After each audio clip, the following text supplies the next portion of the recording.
When we think of Australia's history, we often hear the word settlement. But what if I told you that for over 140 years, this continent was the stage for a brutal undeclared war, a war that has been silenced, ignored, and hidden for generations? This is the story of the Australian Frontier Wars, the longest and bloodiest conflict in the nation's history. It all started in 1788, when the first British ships arrived at Sydney Cove. They didn't declare war, but war began almost immediately.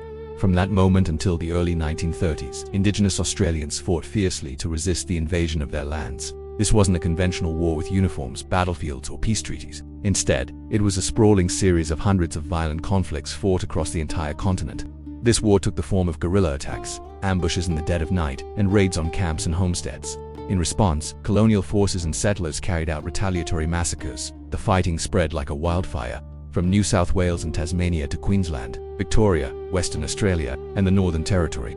Every new frontier became another battlefield. The methods used were brutal. European forces had firearms which they used against spears and shields. They deployed mounted police to chase down fleeing families. In some of the most horrifying acts, settlers would deliberately poison flour, food supplies, and even waterholes during droughts to kill unsuspecting Indigenous people. Entire camps were attacked at dawn, with men, women, and children killed indiscriminately. Because so many of these killings were never officially recorded, the true scale of the violence is staggering and hard to pinpoint.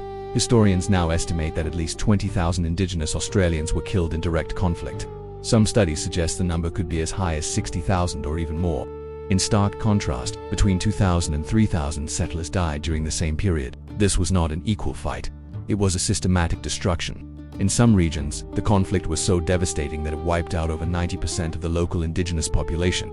But the violence wasn't just about guns and direct attacks. A more insidious weapon was starvation. When settlers seized land, they didn't just take territory. They destroyed a way of life that had sustained people for millennia.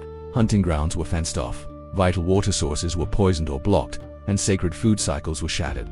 Communities were driven off their ancestral lands into unfamiliar country where they couldn't survive. Starvation and disease became rampant, causing entire nations to disappear without a single recorded battle. Across Australia, researchers have identified more than 400 massacre sites.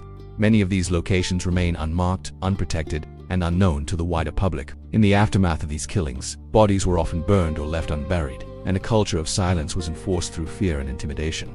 Yet, despite the overwhelming force and brutality they faced, Indigenous resistance was relentless.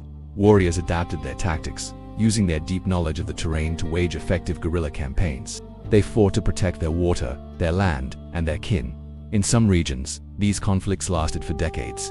Armed resistance didn't fully end until the 1930s, when the constant pressure of patrols, firearms, and forced removals finally broke the last pockets of opposition.